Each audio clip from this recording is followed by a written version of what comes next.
Exercise 5.4 का ये रहा 23वां प्रश्न। AP -6 -11/2 -5 के कितने पदों की आवश्यकता होगी कि इसका योग -25 हो जाए। तो यह हम लोग को जो जो मालूम है उसे हम लिखते हैं, यानी A का मान प्रथम पद -6 दिया हुआ है, जबकि D का मान हम निकाल सकते हैं T2 में से T1 को घटाकर। यहाँ T2 का मान -11/2 है, जबकि T1 का मान -6 है, जिसे हम इस तरह लिख सकते हैं, यानी -11/2। ये ब्रैकेट के बाहर माइनस है, अंदर का चिन्ह चेंज कर देंगे, +6, या इसे 6/1 भी लिख सकते हैं। इसके हम लोग भिन्न का जोड़ किए तो 2 LCM निकालने के बाद -11 और +1 में 2 से भाग किए 2 को 6 से गुना किए 6 दूनी 12 हो जाएंगे, और यह हमारा 1/2 D का मान हो जाएगा। 12 में से 11 को घटाएंगे तो SN का मान 25 दिया हुआ है प्रश्न से, तो हमें N का मान निकालना है। अब हम चूंकि सूत्र जानते हैं, SN = होता है N/2 2A + N-1 × D। अब SN का मान हम प्रश्न से लेते हैं जो कि 25 है। N/2 करते हुए हम यहाँ A का मान A रखते हैं जो कि है हमारे पास -6,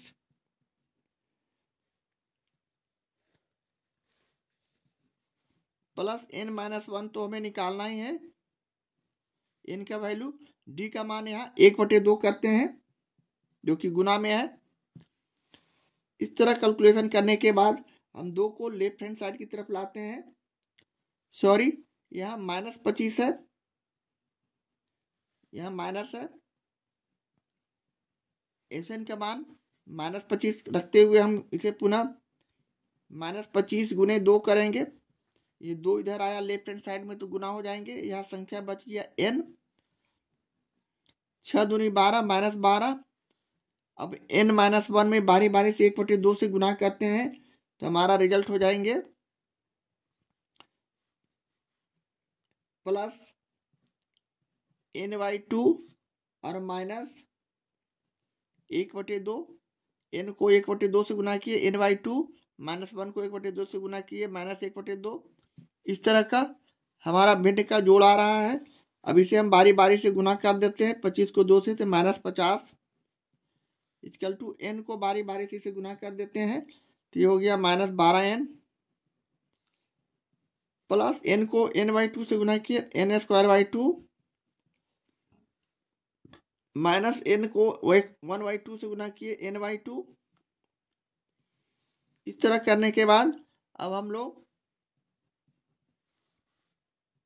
-50 लिखे और इसका LCM निकाले तो 2। अब यहाँ कुछ नहीं तो 1 है, 1 से 2 में भाग किए 2 को 12N से गुना किए तो -12 दूनी 24N, प्लस 2 में 2 से भाग किए 1 को N² से गुना किए N², माइनस 2 को 2 से भाग किए 1 को N से गुना किए N। इस तरह का संख्या हमारे पास आ रहा है। अब इसे हम लेफ्ट हैंड साइड तरफ ले जाते हैं तो ये -50 गुने 2 हो जाएंगे, और हमारे पास संख्या इसे सजा कर लिख देते हैं, यानी N² -24N और -N को जोड़ दिए तो -25N।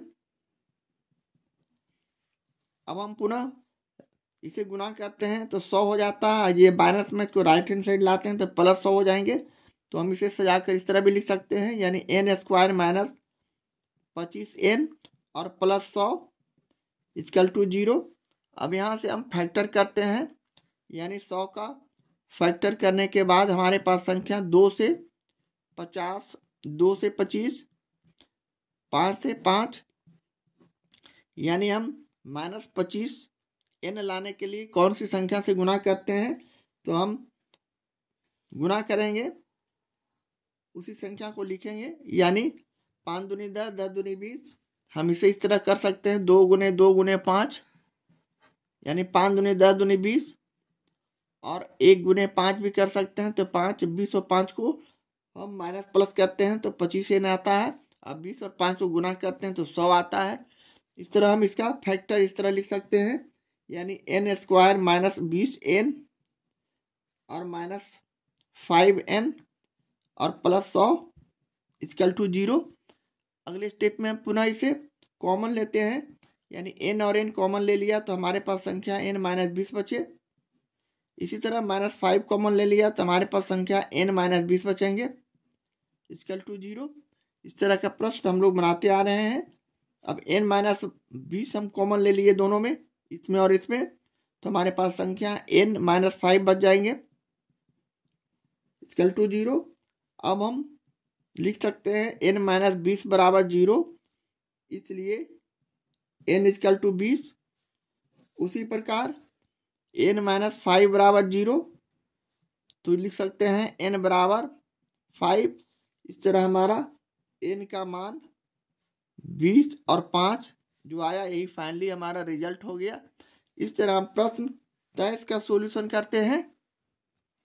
एक्सरसाइज 5.4 का ये रहा 24वां प्रश्न, जिसमें हम लोग 2 प्रश्नों का सॉल्यूशन करते हैं। तो पहला प्रश्न लेते हुए 107 और 253 के बीच 5 के अपवर्तियों का योग ज्ञात करें।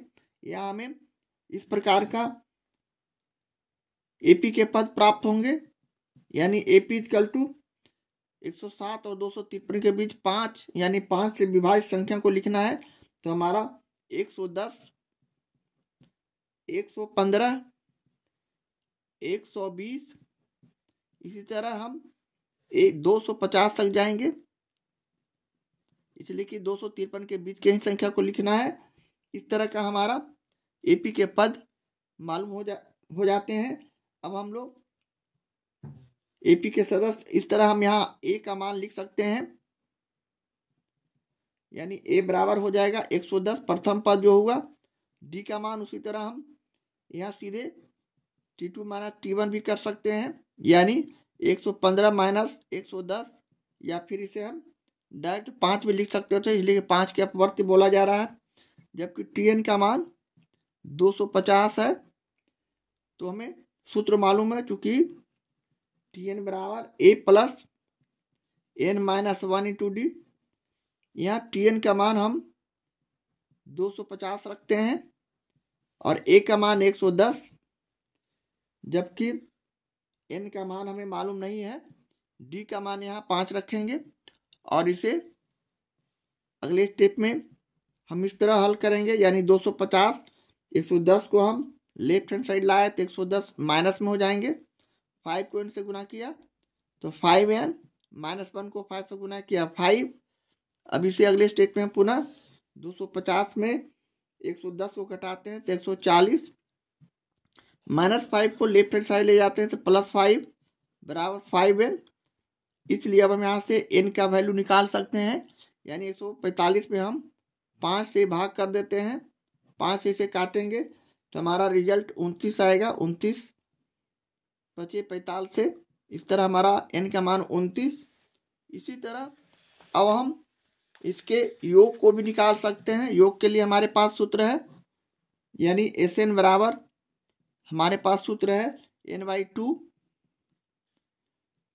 a plus l। यहाँ a का मान प्रथम पद और l का मान अंतिम पद, यानी n का मान यहाँ हम रखते हैं उसी तरह 29, तो 29/2।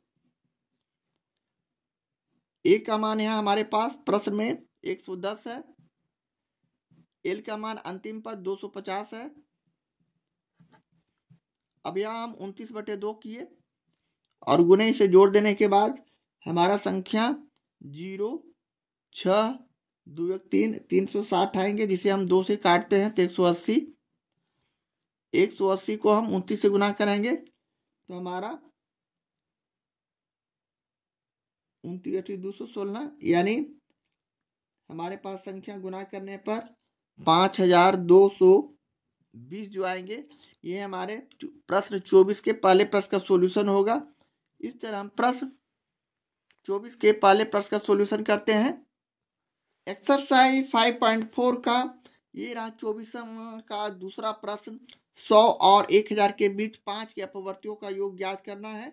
इसे हम एपी के रूप में इस प्रकार लिख सकते हैं, यानी 5 का अपवर्त यानी 105, 110,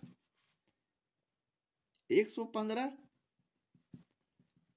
हम अंतिम पद 1000 से पहले यानी 995 हमारा अंतिम पद हो जाएगा, जो कि 5 के अपवर्त्य हैं। अब यहाँ से हम लोग ए और डी का मान निकालेंगे, यानी ए बराबर हमारे पास 105 हो जाएंगे, जो पहला पद है वह ए होता है। इसी तरह डी का मान हम यहाँ सीधे 5 लिखेंगे, इसलिए कि 5 के अपवर्त्य बोला जा रहा है। और टी एन का मान हमारे पास उसी तरह 995, तो हमें एस एन निकालना है। पहले एन निकालते हुए उसके बाद इनका योगफल एस एन भी निकालना है। उसी तरह का प्रश्न, तो हम यहाँ पहले टी एन का मान निकालते हैं, क्योंकि टी एन बराबर हमारे पास सूत्र है a plus n minus 1 into d. यहाँ हम टी एन का मान रखते हैं जो कि 995 है। ए का मान यहाँ 105, एन का मान हमें मालूम है नहीं, एन माइनस 1 लिखते हुए डी का मान यहाँ 5 रखते हैं और इसे अगले स्टेप में हल करते हैं। 105 को हम लेफ्ट हैंड साइड लाएंगे तो 995 में हम माइनस 105 कर देते हैं। 5 को एन से गुना किया, 5n माइनस 1 को 5 से गुना किया तो -5।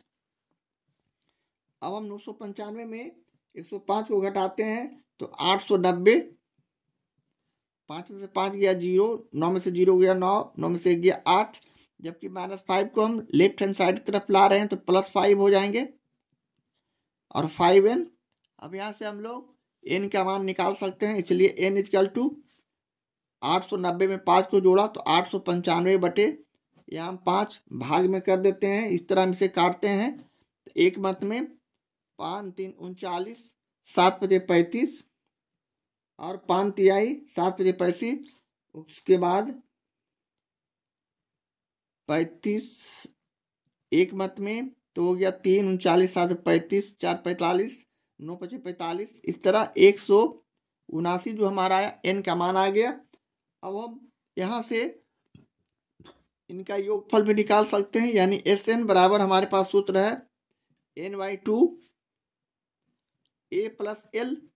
यहाँ a का मान हम पहले n का मान 179 लिखते हैं बटे 2, जबकि यहाँ a का मान प्रथम पद जो है 105 उसे लिखते हैं, प्लस का चिन्ह देते हुए अंतिम पद यानी 995।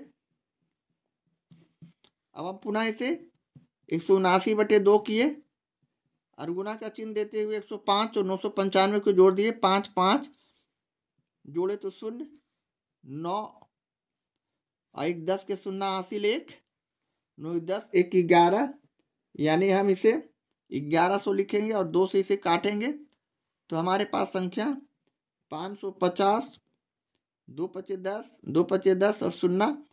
अब 179 को 55 से गुना करते हैं तो हमारा संख्या 450 आएंगे, जिससे गुना करके आप देख सकते हैं। समय की बचत के लिए हमने इसे पहले ही होमवर्क करके रख लिया था। इस तरह गुणनफल हमारा इतना आता है और यही हमारे प्रश्न 24 के दूसरे प्रश्न का सॉल्यूशन है। एक्सरसाइज 5.4 का ये रहा 25वां प्रश्न। 2 अंकों वाली विषम धनात्मक संख्याओं का योग ज्ञात कीजिए।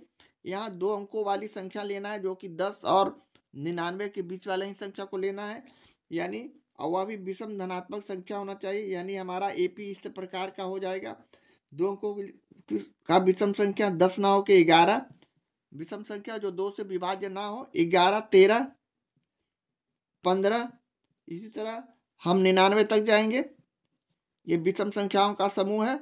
इस तरह हम यहाँ से अब a और d लिख सकते हैं, यानी a इक्वल टू हो गया 11, जबकि d इक्वल टू हो गया 2, इसलिए कि t2 में से हम t1 को घटा देते हैं तो हमारा 13 में से 11 चला गया तो 2, जबकि tn का मान 99 है और n का हमें वैल्यू निकालना है और sn का भी वैल्यू निकालना है। तो हम चूंकि tn का मान जानते हैं, उसी तरह a plus n-1 into D हमारे पास सूत्र है। अब हम यहाँ सभी का वैल्यू रखते हैं, यानी tn का मान यहाँ हमने 99 रखा, a का मान 11 और प्लस n-1, d का मान हम यहाँ 2 रखते हैं। इस तरह हमारे प्रश्न में सभी का वैल्यू दिया हुआ जिसे हम यहाँ रखे और इसे अब आगे हल करते हैं, यानी 99 में हम 11 कर देंगे लेफ्ट हैंड साइड लाने के बाद, प्लस 11 माइनस 11 हो जाएंगे। 2 में n से गुना किए 2n, इसी तरह -1 को 2 से गुना किए तो 2। अब हम 99 में 11 को घटाते हैं तो हमारा रिजल्ट 88 आता है, जबकि -2 को हम लेफ्ट हैंड साइड की तरफ ला रहे हैं तो हमारा रिजल्ट +2 हो जाएगा और 2n। अब यहाँ से इस तरह हम n निकाल सकते हैं, 88 में दो जोड़ दिए तो 90 और 2 यहाँ गुना में है, ये भाग में हो जाएंगे यानी 45। इस तरह हम n का मान 45 लाने के बाद एस एन का मान भी लिख सकते हैं, क्योंकि एस एन का सूत्र हमारे पास सूत्र है n/2 a प्लस एल। यहाँ a का मान प्रथम पद और l का मान अंतिम पद। n का मान हमने निकाला है 45/2, जबकि a का मान हमारा 11 है, जबकि अंतिम पद l का मान 99 है। अब हम इसे 45/2 करते हुए 11 और 99 को जोड़ दिया तो हमारे पास संख्या हो जाएंगे 110, और इसे हम गुना में 110 लिख सकते हैं, इसलिए कि यहाँ गुना का चिन्ह है, 2 से इसे काटे तो 55। अब हम इसका गुना करते हैं 45 और 55 का, तो हम इसे 55 और 45 का गुना करने के बाद हम इसे लिख सकते हैं 55 25 के 5 हासिल 2, 25 25 2 27। इसी तरह 5 चौक 20, 5 चौक 20 और 2 22, 5 7 4 2, यानी हम इसका रिजल्ट फाइनली इस तरह लिख देंगे, यानी 2475 हमारा 25 प्रश्न का सॉल्यूशन है। इस तरह हम प्रश्न 25वां का सॉल्यूशन करते हैं।